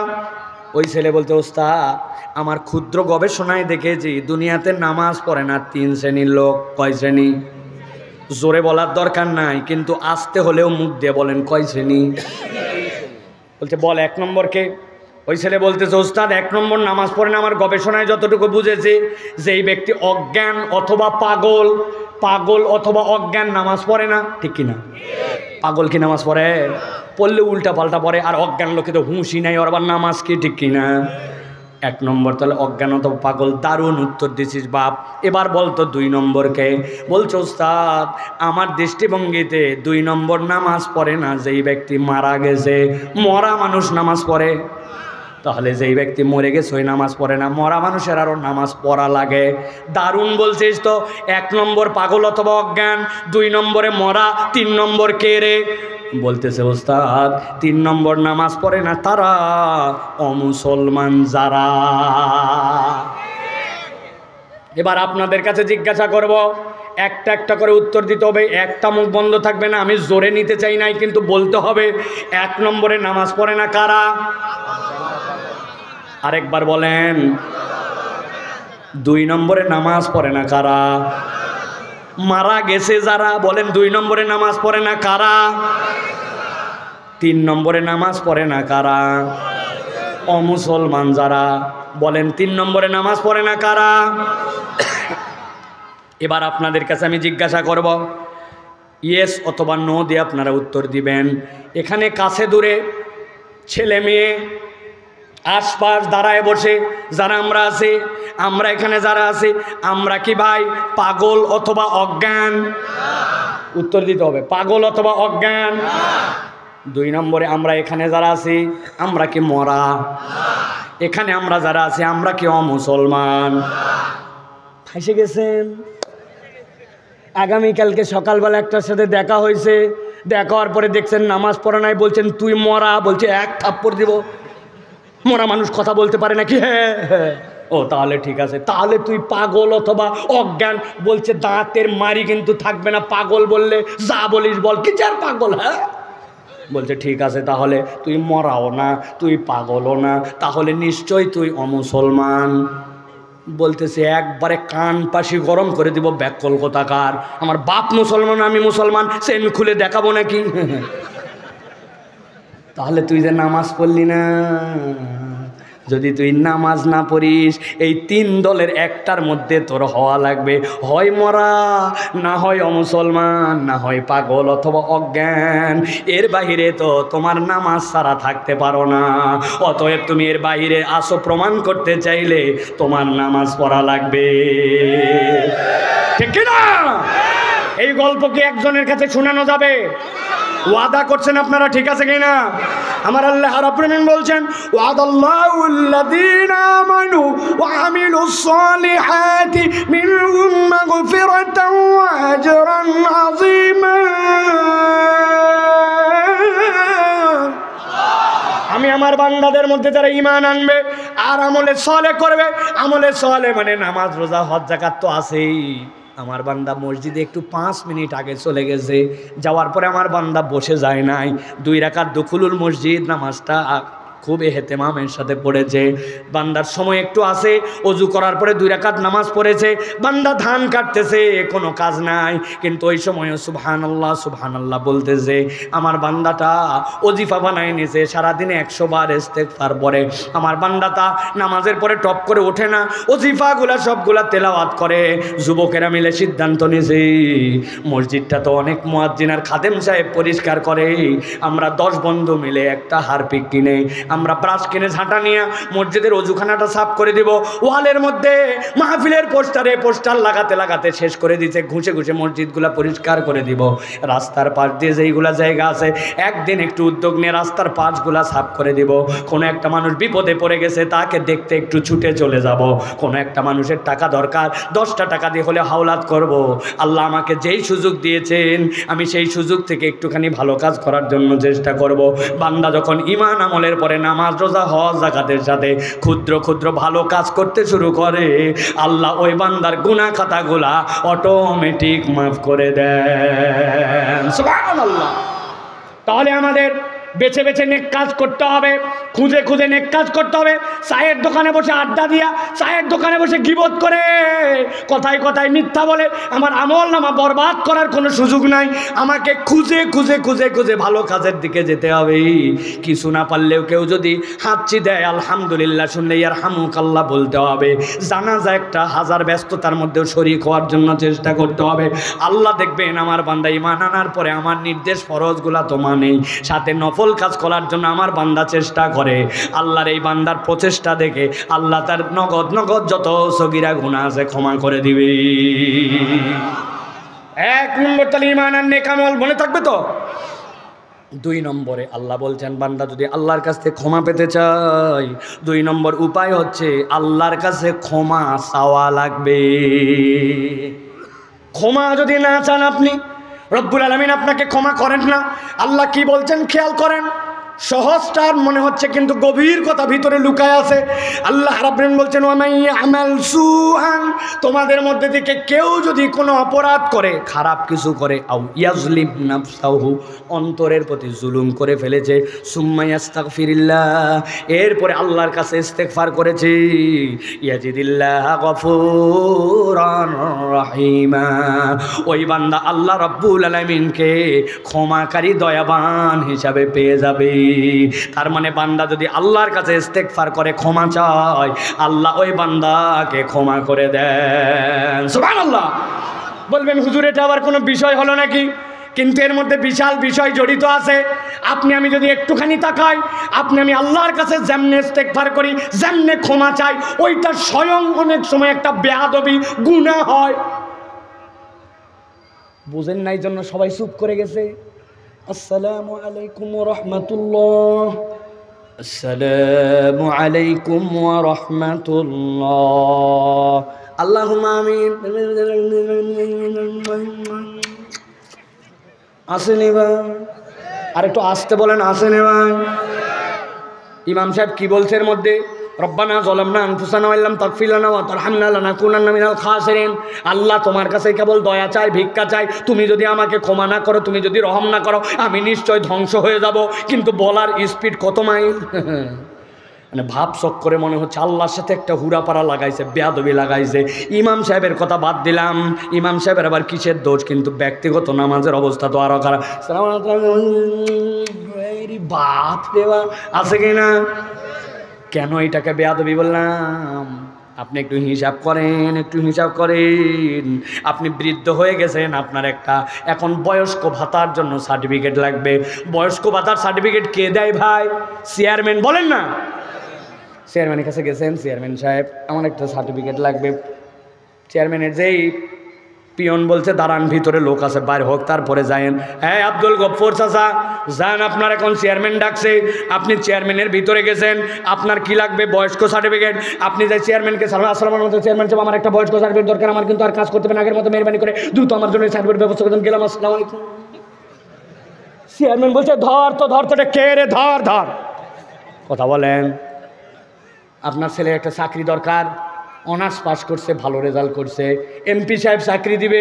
আপনি এমপি সাহেবের কাছে গেছেন, যাওয়ার পরে এমপিকে প্রথমে আসসালামু আলাইকুম, আমার ছেলে কিন্তু অনার্স ভালো, মাস্টার্স ভালো, আপনাকে কিন্তু আমি ভোট দিয়েছিলাম, আপনার ছেলের জন্য চাকরি দরকার, আগামী বুধবারের মধ্যে চাকরি ব্যবস্থা গেলাম, আসসালামু আলাইকুম। বলে ধর এবার, ধর। ভালো করে বোঝেন, ভালো করে বোঝেন। অতদূর পর্যন্ত বাদ দিলাম। ওমর ফারুক হুজুর এই মাদ্রাসার প্রিন্সিপাল, আমার আব্বার ছাত্র। ওমর ফারুক হুজুর আমাদের খুব মহব্বতের। বিকালবেলা একটা ছেলে একটু বাড়ির যাবে, ওই জন্য ওমর ফারুক হুজুরের কাছে যায়, যদি বলে হুজুর আসলে আমার বাড়ির যাওয়া দরকার, বিকালবেলা আপনি মেহরবানি আমাকে ছুটি মঞ্জুর করে গেলাম, কিন্তু আসলে ওমর ফারুক হুজুর এখানে ব্যাট নিয়ে আয় তো আর পাশা লাল করে দে। কথা বললেন না যে? ছোট্ট এক হুজুর, তার ছাত্র এরকম বেয়াদবি করলে সহ্য করতে পারে না, পাশা লাল করে দিতে চায়। চেয়ারম্যান খেপে যায়, এমপি খেপে যায়। কিন্তু আপনি আল্লাহর কাছে কি বললেন একবার আপনি ভেবে দেখলেন না? রব্বানা আতিনা ফিদ দুনিয়া হাসানা ওয়া ফিল আখিরাতি হাসানা ওয়া কিনা আযাবান নার। আল্লাহুম্মা ইন্নাকা আফুউন কারীম তুহিব্বুল আফওয়া ফা'ফু আন্না ইয়া যাল জালালি ওয়াল ইকরাম। এই রব, তুমি ক্ষমা না করলে আমার কোনো নিস্তার নাই, দুনিয়া আখিরাতে কল্যাণ দাও। এই কথাটা আপনি যার কাছে বলতেছেন, তিনি ছাড়া কেউ আর ক্ষমা করতে পারে না। চাকরি আরেকজন দিতে পারে, সার্টিফিকেট আরেকজন দিতে পারে, হুজুর রাগ করলে মাদ্রাসা পরিবর্তন করে অন্য মাদ্রাসায় যাওয়া যেতে পারে, কিন্তু যার কাছে ক্ষমা চাওয়া লাগবে, আমি তার কাছে এমন বেয়াদবের মতো ক্ষমা চাই, আল্লাহ রব্বুল আমিন রহমান রহিম রব বলে কিচ্ছু বলে না, নচেত আপনাকে আমাকে ধ্বংস করে দিত। ঠিক না? হুজুরের সাথে দেখা হয়েছে, হুজুর আমার ছেলের জন্য দোয়া করবেন, আমার মেয়ের জন্য দোয়া করবেন, আমার ব্যবসা যেন ভালো হয় দোয়া করবেন। হুজুর মনে হচ্ছে কন্ট্রাক্টর, অথচ আপনি জীবনে আপনার ছেলের জন্য আধা ঘন্টা হাত তুলে দোয়া করছেন, সিজদায় গেছেন, যাওয়ার পরে কাঁদতে কাঁদতে চোখ আপনার চোখগুলা দিয়ে মনে হচ্ছে রক্ত বেরিয়ে যাবে। আল্লাহ আমার সন্তানটাকে তুমি মানুষের মতো মানুষ বানাও, আয় রব্বুল আলামিন তুমি ইমাম নববী বানাও, আল্লাহ তুমি তাকে ইমাম বুখারী বানাও, আল্লাহ তুমি তাকে ইমাম ইবনে তাইমিয়া বানাও, আল্লাহ তুমি তো মানুষকেই বানাইছো, আমার সন্তানকে দিবে না কেন? কানতে কানতে কানতে কানতে চোখগুলা তার রক্ত বের হওয়ার জোগাড়, হাত তুলতে তুলতে আর হাত রাখতে পারে না, হাত কাঁপতে শুরু করছে। আল্লাহর কাছে গুনায় ভরা জীবন মেসমার হয়ে গেছে, গুনায় চোখ বন্ধ করলে মনে হয় সকাল থেকে এখন পর্যন্ত আমার যত গুনাহ। ও মুরব্বীকে দেখলে দাড়িওয়ালা মানুষ মনে করে গুনাহ করে না, উনার সামনে দিয়ে যদি একজন মহিলা যায়, মুরব্বীর মনের মধ্যে এমন চিন্তা উঠেছে, ওইটা যদি কপলে লেখা হয়ে যেত, মুরব্বীকে থাপড়ায় মানুষ এলাকার থেকে বাইর করে দিত। আমার মোবাইলের গুনাহ, আমার ঘরের ভিতরের গুনাহ, আমার বাথরুমের গুনাহ, ওইটা যদি দুনিয়ার মানুষ জেনে ফেলতো, এত গুনার বোঝা নিয়ে আল্লাহর কাছে হাত তুলে না, চাওয়ার মতো চাই না, বেয়াদবের মতো চাই। আল্লাহ বলতেছেন এই জন্য বান্দা চাওয়ার মতো চা, সুম্মা ইস্তাগফিরিল্লাহ ইয়াজিদিল্লাহ গফুরার রহিমা। বান্দা যদি আল্লাহর কাছে ইস্তেগফারের মতো ইস্তেগফার করে, আল্লাহ গ্যারান্টার হয়েছেন ওই বান্দাকে আল্লাহ মাফ করবেনই করবে। কিন্তু এখানে হাত তোলেন আমি সহ যে জীবনে একটা সিজদা আছে, আধা ঘন্টা সিজদায় পড়েছিলাম, সন্তানের জন্য, পরিবারের জন্য, বরকতের জন্য, নিজের গুনাহ মাফের জন্য আধা ঘন্টায় এক সিজদা, একবার হাত তুলেছি আর নামি না আল্লাহর কাছে, কাঁদতে কাঁদতে আমার অবস্থা খারাপ, সময় নাই। এই জন্য আমি আপনার কাছে বলেছি, চাওয়া মানে চাওয়া, ইস্তেগফার এত সস্তা কথা নয়, ওইটা চাওয়ার মতো আল্লাহর কাছে চাওয়া লাগবে, ঠিক না? পারবেন তো? পারবেন তো? ভালো করে খেয়াল করেন। 3 নম্বরে আল্লাহ বলছেন বান্দা যদি আল্লাহর কাছে ক্ষমা পেতে চায়, 3 নম্বরে ওই বান্দাকে আল্লাহর কাছে তওবা করা লাগবে। অনেকেই বলবেন হুজুর একটু আগে ইস্তেগফার বলেন, আবার তওবা। ভালো করে জেনে রাখেন, তওবার ইস্তেগফারের মধ্যে একটা বড় ব্যবধান আছে। তওবার ভেতরে ইস্তেগফার আছে, কিন্তু ইস্তেগফারের ভিতরে তওবা নাই। কেমন তওবা করতে হবে আল্লাহ সেটা বলে দিয়েছেন, তুবু ইলাল্লাহি তাওবাতান নাসুহা। নাসুহার মতো তওবা করবেন। নাসুহা তওবা মানে কি? মুফাসসিররা ব্যাখ্যা করছেন, আরবি এরাবুল কোরআন, যারা কোরআনের এরাব বর্ণনা করেছেন তারা বলতেছেন এই নাসুহা শব্দটা 2টা মূল ধাতু থেকে এসেছে, হয়তোবা নাসাহাতুন অথবা নাসহাতুন। যদি নাসাহাতুন থেকে আসে তার মানে হচ্ছে ফেরত আসা। এই যে আমার মোবাইলটা আমি এখানে রাখছিলাম, রাখার পরে এই জায়গায় অনেকক্ষণ ছিল, এরপরে এখানে নিছি, এখন মোবাইলটা জায়গায় নাই, এখানে আসছি, আবার যখন এখানে আপনি রেখে দিলেন তার মানে জায়গা মতো ফেরত আসলো। আল্লাহ বলছেন আমার বান্দা তোকে না আমি আমার আব্দের স্বীকারোক্তি দিয়ে, রবের স্বীকারোক্তি দিয়ে দুনিয়ায় পাঠাইছিলাম, আলাস্তু বিরব্বিকুম। দুনিয়ায় যাওয়ার পর এলোমেলো হয়ে গেছিস, এখন তুবু ইলাল্লাহি তাওবাতান নাসুহা, আল্লাহর কাছে আবার ফেরত আয়। একবার যদি আল্লাহর কাছে ফেরত আসার মতো আসে, ভবিষ্যতে আর করব না, অতীতে যা করেছি তার জন্য ক্ষমা চাইলাম, এখন তোমার কাছে তওবা। আল্লাহ বলছেন রব্বুল আলামিন কবুল করে নেবেন। আর যদি এইটার মানে হয় নাসহাতুন মানে হচ্ছে ভাঙা সম্পর্ক জোড়া লাগানো।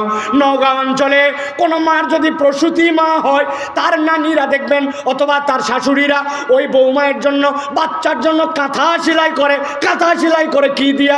আপনার পুরাতন লুঙ্গি, স্ত্রীর পুরাতন শাড়ি, বাড়ির পুরাতন চাদর, 3টাই যদি টান দেন কোনো টেম্পার নাই, ছিঁড়ে যাবে পরপর করে। কিন্তু 3টা কাপড়ই ছিঁড়ে ছিঁড়ে একটার উপরে একটা দিয়া বড় বড় টোপ দিয়ে দিয়ে প্রথমে সেলাই করে, এরপরে ছোট ছোট ফোঁড় দিয়ে জোড়া লাগায়। শাড়ি, লুঙ্গি, কাঁথা যেইগুলা টান দিলে ছিঁড়তো, এখন 3টা জোড়া হওয়ার পরে 6 মাস বাচ্চা প্রস্রাব পায়খানা করে, ওই কাঁথা আর ছেড়ে না। আল্লাহ বলছেন ও আমার আদরের বান্দা, তুবু ইলাল্লাহি তাওবাতান নাসুহা, আমি চাই বান্দা রবের সাথে তোর ভাঙ্গা সম্পর্ক হয়ে গেছে।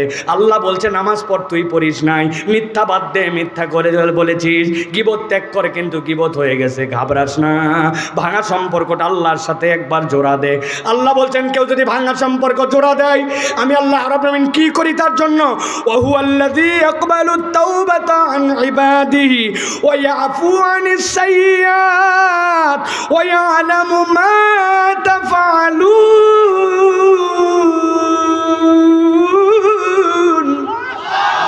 আল্লাহ বলছেন বান্দা ভালো করে জেনে রাখ, ওয়াহুয়াল্লাযী ইয়াকবালুত তাওবা, এই রব তো তওবা কবুল করার জন্যই আছেন, আন ইবাদিহি, তার বান্দা থেকে, ওয়া ইয়াফু আনিস সাইয়্যাত, তার যাবতীয় গুনাহ তিনি ক্ষমা করে দেন, ওয়া ইয়ালামু মা তাফআলুন, ভাব নিয়ে কোনো লাভ নাই, আমার সব গুনাহ খাতার কথা আল্লাহর জানা আছে, ঠিক কি না?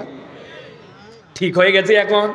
কিন্তু ছোটবেলায় 5 বন্ধু মিলে স্কুলে সাইকেল রাখছিলাম পাশাপাশি, এক বন্ধুকে কষ্ট দেওয়ার জন্য বল টিউব টাইনে বাইর করে হাওয়া বাইর করে দিয়েছিলাম, পরে স্বীকার করি নাই আমি হাওয়া বাইর করছি। কারা কারা করছেন হাত তোলেন। ওই যে দেখেন সহজ স্বীকারোক্তি দিচ্ছে, আল্লাহর বান্দাকে আল্লাহ মাফ করে দে, আমি ভুলে গেছি, কিন্তু আমার আমল নামার মধ্যে গুনাহ আছে। এক বাড়ির বাইর থেকে বড়ইয়ের গাছ বেরিয়েছিল, ঢেল একটা মারছি ডানে বামে তাকায়া, টপ টপ করে 5-7টা চুনিমুনি বড়ই পকেটের মধ্যে গুজাইনে চলে গেছিলাম। কবেকার ঘটনা, এখন দাড়ি টাড়ি রেখে হাজি সাহেব, কিন্তু আমল নামার মধ্যে ওই বড়ই চুরির ঘটনাটা লেখা আছে কিনা। আমার আল্লাহ রাব্বুল আলামিন বলছেন, ওয়া ইয়ালামু মা তাফআলুন, ও আমার আদরের বান্দা, তুই যা করছিস সব আল্লাহর কাছে আছে, সব আল্লাহ ক্ষমা করবে। সুবহানাল্লাহ।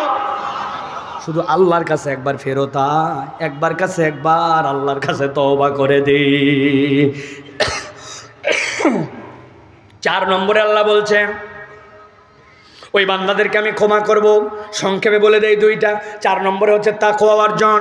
সেই বান্দারা একবার তাকওয়ার পথে যাবে, রব্বুল আমিন তাদেরকে ক্ষমা করে দিবেন। আল্লাহ বলছেন, ইন্নাল্লাযীনা ইয়াখশাউনা রাব্বাহুম বিল গায়ব লাহুম মাগফিরাতুন ওয়া আজরুন কাবীর। আল্লাহ বলছেন, আল্লাহকে ভয় কর, আল্লাহকে ভয় কর। আর আল্লাহকে ভয় করার ব্যাপারে আল্লাহ আবার সতর্ক করতেছেন, ওয়াসিররু কাওলাকুম আও ইজহারু বিহি ইন্নাহু আলিমুম বিদাতিস সুদূর। তোমার অন্তরের খবরও আল্লাহ জানে। মুখ দিয়ে বলো নাই, কিন্তু অন্তরে কি ভেবেছো। আবার মুখ দিয়ে বলে ফেলছো, কেউ শুনে নাই, কিন্তু আল্লাহ শুনে রেখে দিয়েছেন। মা ইয়ালফিযু মিন কাওলিন ইল্লা লাদাইহি রাকীবুন আতীদ। আল্লাহ বলছেন, এই জন্য বান্দার বাঁচার সবচেয়ে বড় উপায় আল্লাহকে ভয় করা। বান্দা যখন আল্লাহকে হিসাব করে চলে, তখন দুনিয়ায় সে পাপ করার সময় চিন্তা করে, ঠিক কি না? আমি ঘরের মধ্যে একাই পাপ করি, আর আমার আল্লাহ ওই ঘরের নিচ দিয়ে চিকন ফুটা দিয়ে অক্সিজেন ঢুকায়া আমারে বাঁচায় রাখে। ঘরে গুনাহ করতেছে আমি, আর আল্লাহ অক্সিজেন দিয়ে বান্দারে বাঁচায় রাখছে। বন্ধু বলে, হা আমার যা ইচ্ছা আমি তাই করবো। আরে মানুষ 2 ভাবে খায়, একটা মুখ দিয়ে খায় আর একটা নাক দিয়ে খায়। মুখের বাজার আপনি করেন, নাকেরটা কবে করছেন বাজার? আমার আব্বা মাওলানা আকরাম হোসাইন চেনেন না? নামাজগড় আলিয়া মাদ্রাসার মুহাদ্দিস, কাচারি মসজিদের ইমাম। আব্বা করোনায় আক্রান্ত হলো, ঢাকা আসগর আলী মেডিকেল হাসপাতালে ভর্তি করলাম। 7 দিন ছিলেন আইসিইউতে। আইসিইউ থেকে বের করার পরে বিরাট একটা বিল আসলো, বলতে চাই না, কিন্তু ওই বিলের সাথে যখন ডিটেলস দিছে, ডিটেলসের মধ্যে আসে 7 দিনে অক্সিজেন বাবদ 29,000 টাকা। 7 দিন পুরাটাও দেওয়া লাগে না, ওই অক্সিজেন 29,000। আপনি গরম মারেন যুবক, আমার যা ইচ্ছা আমি তাই করব, আমার যৌবন আমি ব্যবহার করব, আমার নামাজ আমি পড়ব, আমার হেডাম। কত বড় হেডামওয়ালা! আপনি আল্লাহর অক্সিজেন না খায় থাকেন, আপনার নামাজ পড়তে না চললে পেছন থেকে এক বন্ধুকে ডাক দিয়ে বলবেন, তুই আমার নাক মুখ ঠাইসে ধর। পেছন থেকে ঠাইসে ধরবে। 30 সেকেন্ড পরে আপনি জেতা পানির উপরতে মাছ উঠলে যেরকম লাফায়, কিলাইয়া ঘুষায় ওরে শেষ করে দিবেন। কি যখন মন উল্টাপাল্টা করবে তখন বলবেন, ধর, পেছন থেকে ধর। এদিকে আসতো বাবা, এদিকে আসো, শুনে এদিকে আসো, শিখাই দেই, তাছাড়া তো পরে বুঝবেন না। বলবেন, নামাজ পড়তে চল, পড়তে মন চাচ্ছে না, রোজা করতে মন চাচ্ছে না, হারাম কথা কেন বলিস, গালি কেন দেস? আচ্ছা, আল্লাহ দেওয়া অক্সিজেন তুই নিতে পারবি না। এরকম করে ধরবেন, পেছন থেকে ধরে বসো, এরকম করে মুখটা ধরবেন আস্তে করে। কতক্ষণ দেখি লাফালাফি উঠে যাবে, পারবেন না। এটা বুঝানোর জন্য বললাম, বসো বাবা, এটা বুঝানোর জন্য বললাম। আল্লাহ বলতেছেন, ইন্নাল্লাযীনা ইয়াখশাউনা রাব্বাহুম, দিল থেকে আল্লাহকে ভয় করো, তোমার আর কিচ্ছু লাগবে না। আল্লাহকে ভয় নাই। সকালবেলা মুরব্বী মাঠে যায়, লোকজন বলছে, চাচা এত সকালে? বলছে, আগের মতো রোদেটার কাজ করা পারি না বা, আসল উদ্দেশ্য ভিন্ন। উনার সাথে যার জমি, ওই পারের জমিওয়ালা এখন আল কাটে পারে নাই। মুরব্বী আগে ভাগে যায়, আল কাটার নামে 4 আঙ্গুল জমি ঠেলতে চায়, নওগাত নাই। কেউ দেখে না, ইয়াখশাউনা রাব্বাহুম, আপনি আপনার রবকে এখনো ভয় করতে শিখেন নাই, ঠিক কিনা? কবে মরে গেছে বাপ, বলে গেছে বোনের সম্পত্তিটা দিয়ে দেশ, উনি ফতুয়া দিছে ভিটা ভাগ নিলে সংসারে সুখ হয় না বু। বদমাইশ, নিজে ভিটার মধ্যে বসে থাকে, বাপের থাকে, আর ফতুয়া দেয় বোনে যে ভিটার সম্পত্তি নিলে বলে সুখ হয় না। বদমাইশ, তুই আগে ভিটার থেকে সর। চিন্তা করতেছে আল্লাহর কাছে তওবা করে আমি সুফি সাহেব হয়ে গেছি। জনগণের টাকা খাইয়ে ফেলছেন, রাস্তা খাইয়ে ফেলছেন, এক ব্রিজ বানাতে 30 ব্রিজের টাকা ব্যবহার করেছেন, দেশের টাকা বিদেশে পাচার করছেন, টপ করে দেশের থেকে বাইর হয়ে যায় বড় বড় লেকচার দিয়ে মনে করছেন মাফ হয়ে গেছে। এত সোজা না, বাঁশ দিয়ে আল্লাহ ঠিক করে দিবে, ঠিক কিনা? এত সোজা না। আমেরিকা আল্লাহর দুনিয়ার বাহিরে না, কানাডা আল্লাহর দুনিয়ার বাহিরে না, ইন্ডিয়া আল্লাহর দুনিয়ার বাহিরে না। আল্লাহর কাছে হিসাব বরাবর করা লাগবে, ফুটানি মারেন না, ঠিক কিনা? যতগুলা মানুষকে বিনা হিসাবে জেল জুলুম দিছেন, এইটার হিসাব করতে আপনার জিন্দেগি পেনা পেনা হয়ে যাবে। কথা বলেন, ভয় পান নাকি আপনারা? 12 বছর এরকম করে কথা বলছি, এটা নতুন করে 5 আগস্টের পরে না, এটা আগের সাইফুল্লাহ। অতএব প্রিয় ভাইয়েরা, তাকওয়া অর্জন করতে হবে। কি? আল্লাহ ভয়, কেউ না দেখুক, আমার আল্লাহর কাছে আমার হিসাব আছে, এই অর্জন করতে হবে। এটা যদি করে, আল্লাহ বলছেন অটোমেটিক ডিলিটের মতো আল্লাহ তার গুনাহ মাফ করে দিবেন। সর্বশেষ আল্লাহ বলছেন কেউ যদি ক্ষমা পেতে চায় তাহলে ওই বান্দাকে দান খয়রাত করতে হবে। ওমিম্মা রাযাকনাহুম ইউনফিকুন, আপনি যদি দান করার অভ্যাস না করেন, আল্লাহ আপনাকে ক্ষমা করবেন না। বান্দা বড় চালাক, বান্দা মনে করে আমার উপার্জন, আমার কামাই। আল্লাহ বলছেন তোর কামাই নয়, ওমিম্মা রাযাকনাহুম, আমি আল্লাহ যে রিজিক তাদেরকে দিয়েছি, ইউনফিকুন, সেখান থেকে তারা যেন ব্যয় করে। মুসলমান এখন এমন কৃপণের কৃপণ, আমি যদি উদাহরণ দেই আপনি তাহলে বুঝতে পারবেন আমাদের মধ্যেও কৃপণ আছে কি না। এই যে মসজিদ, আমাদের বাজার মসজিদ, এই মসজিদে কমসে কম জুম্মার দিনে 800 মুসল্লি হয়, 700 হয়, ঠিক কিনা? মসজিদের দায়িত্বশীল কে আছেন? গত জুমার দিনে মসজিদের জুমার কালেকশন গত 800 মুসল্লির কালেকশন যায়, খবর নিয়ে দেখেন 1000 টাকাও হয় নাই, 1200 টাকাও হয় নাই। অথচ জুমার দিনে কমসে কম একটা মুসল্লিকে মসজিদে 20টা টাকা দিয়ে হলেও শরীক হওয়ার কথা, ঠিক না? আপনি একটা চা খান, দুধ চার দাম হয়েছে 8 টাকা, রং চার দাম 5 টাকা, একটা বিস্কুট